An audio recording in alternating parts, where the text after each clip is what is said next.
This has got to be NVIDIA's worst kept secret among their worst kept secrets. Stores have already listed this card way ahead of its launch. The 4080 12GB has since evolved into this 4070 Ti 12GB. How does this GPU come into play? Let's take a look. Hey guys, Realmeltan here, welcome to my channel and Happy New Year again. This is the 4070 Ti Suprim X from MSI. Thank you MSI for passing me this GPU to take a look at. I do not have the drivers as of yet, so I can't do any performance tests and show you how this card actually performs. So we're just going to do a very simple unboxing and take a look at how this card looks like. Alright. The Suprim X has always been MSI's best looking graphic cards ever since it released from the 3000 cards onwards. So the mousepad has just got smaller. You have the cool new GPU brace. It's a new design featuring the Suprim X. Okay, only 3 8-pin PCIe power required. And this is the card. It's so nice to open a new graphic card.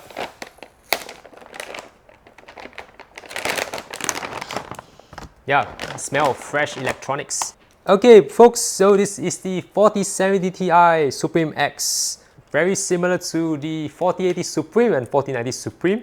Same heatsink, same backplate, same design, everything with this diamond logo, the new diamond logo, as well as the grille shape design that you see on the 4080 and 4090 Suprim X's. Uses that 12V high power. The 3 fans with the dragon logo, Suprim X has the performance and quiet mode. You can toggle between the two of them.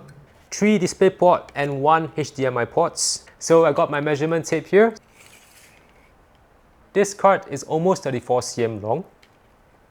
Its width is about 13 cm and it's about 7 cm thick.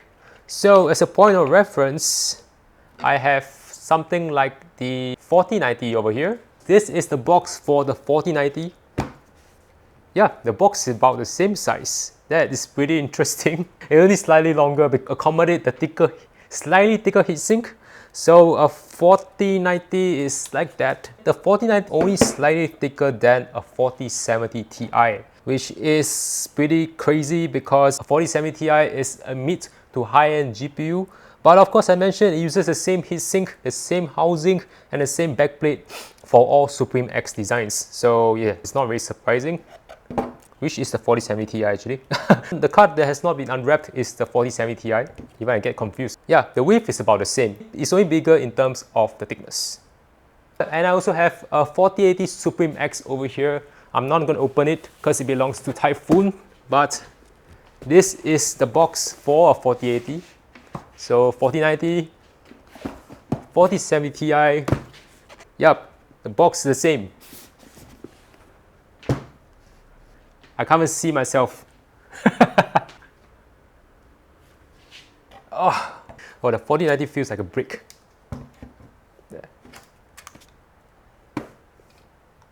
Yeah, the 4090 is definitely a lot heavier than the 4070 Ti. Side by side, you can see that same height, same length, but of course the 4090 is thicker. But not much difference considering that both cards are almost 4 slots. This guy is definitely almost 4 slots. This is close to 4 slots. Okay, by some miracle, I've got the official press drivers. You know who you are, so thank you very much for providing these drivers for me to test this 4070 Ti. It's already power on, running off a 5600X on a B550 motherboard, the 1300W ATX 3.0 power supply to give it all of the power headroom as well as all of the power coverage it needs to run its games properly. So I don't have much time, just going to do some simple 1440p as well as 4K gameplay and show you guys how this 4070 Ti runs. Okay, first game AC Valhalla. So we're playing on ultra high VSync of 1440p. The GPU is really at 98% utilization. CPU is also doing quite a lot of work, almost 50%. You can see that the GPU is going at 74 degrees, 215 watts, 214 watts on AC Valhalla. Wow, that's a lot of power. Between 100 and 110 FPS, spike of 116 FPS, but keeping at a consistent 105 FPS. Okay, so during some fights we see 120, pretty okay. Okay, 130 FPS, pretty cool. With all the snow and all the effects, we're still getting 100 plus on 4040p. Very good In my previous test, the 4080 does 154 frames on average. Seems to be some loss coming from a 16 gig to 12 gig, but it's still pretty manageable.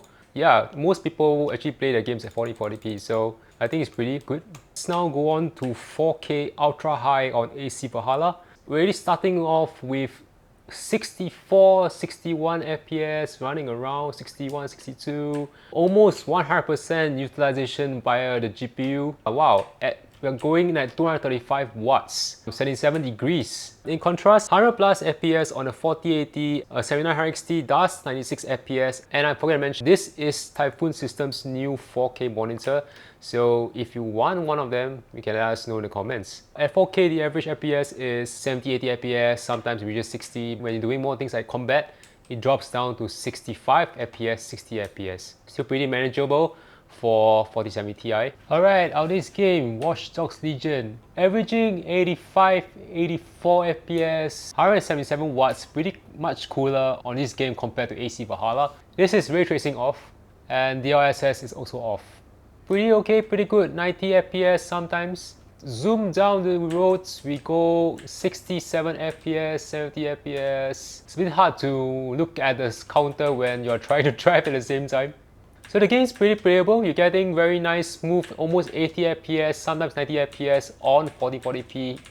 66% on both the GPU and the CPU. You can see that somehow at 4040p in this game, the GPU is not being fully used. Sometimes the CPU is running more than the GPU. Maybe it's because in an open world game such as Watch Dogs Legion, it uses more CPU resources to render the world, render the big world, and to render the game map way before we reach our destination, so that the gameplay will be much more smooth. Then the rest of the graphics fidelity, the nice part of it is done by the graphics card. I believe that the numbers will go in more of the GPU once we go up to 4K resolution. Watch Dogs Legion 4K Ultra.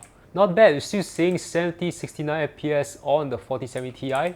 So I'm right, 100% usage on the 4070 Ti. In contrast, a 4080 does 87 on average, and 79XT does 86 on average.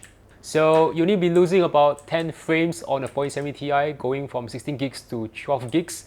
So I think it's pretty okay. I'm very happy to see 60 plus FPS on a mid to high end card like this 4070 Ti. Hopefully the price is also mid to high end. Okay, so our final game, Cyberpunk 2077.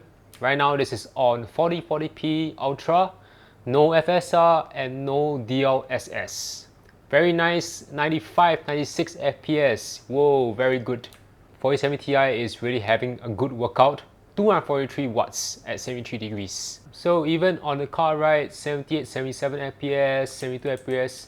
Very smooth gameplay. Sometimes dropping to below 60, but still okay. So the GPU is definitely fully used, almost 100%. CPU is also very used, 85% maximum, 89%. Wow. Cyberpunk definitely is a game that's a challenge even for a 4070 Ti. But I would say 80 FPS on 4040p, definitely very, very good.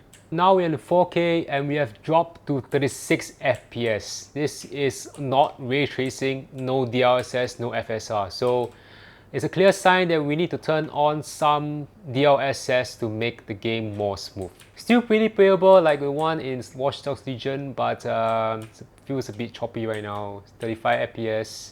What has happened? I just went into someone. Oh, the police. I don't want to fight the police.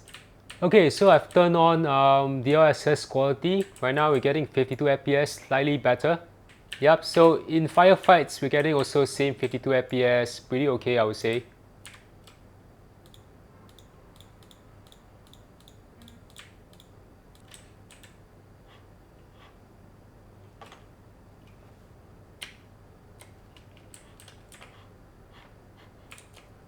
Pretty smooth. Not as smooth as 60 FPS, but still definitely very playable. And this is ray tracing DLSS quality. So 43, 44 FPS on ray tracing DLSS quality. Who's the one that is shooting at me? You're gonna die, bitch.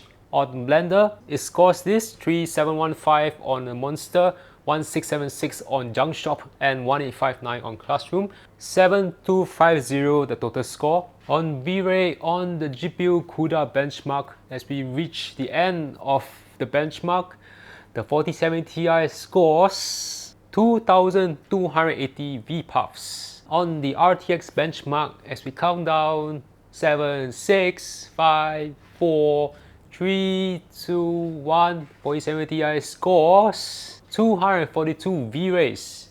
Pretty impressive scores. Okay, to show you an example of how a graphic card, a gigantic one, looks like inside this case, which actually is quite a big case. So first thing, we have the 4090. Wow, it's so freaking heavy. You can already see, yeah, there's not a lot of space left from the bottom fence. Yeah, luckily there's still some space to the front. Roughly 3 cm left to the bottom fence. I'll take this guy out. Okay, this is where MSI, you can probably come up with something similar to your competitor. I don't know how to take this guy. Okay. Okay, this is the 4070 Ti. Oops.